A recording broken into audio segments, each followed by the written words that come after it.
Hi guys, welcome back to Celeb Gossip Entertainment, where we bring you the tea each and every day. Now guys, congratulations to Uthuli Phongolo for buying a brand new mansion.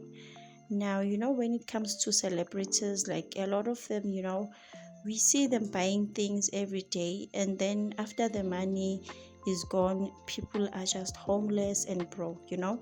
So it's always a good thing to see celebrities buying houses, buying things that are meaningful, or even just starting businesses.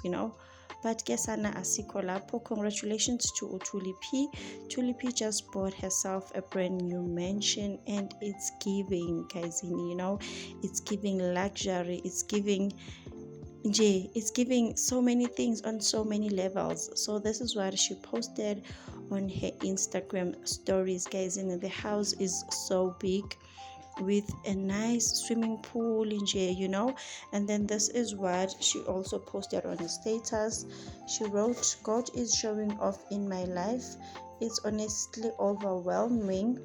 I'm glad I've kept to myself for a bit, and I hope I continue to maintain that discipline. Although today I'm sleeping cause amount of gratitude I'm feeling, but this is not even half of it. I'm literally receiving everything I've prayed for. Ngiyabonga bo." And then she also posted those emojis. She is so happy, and judging by what she wrote here, guys, there's a lot going on in her life. And also as she said ukuthi, like, she has gratitude nje ugal. It's giving big boss moves, and we are really happy for her. Yes guys, thank you so much for watching. Guys, please like and subscribe. I will see you on my next one. Bye.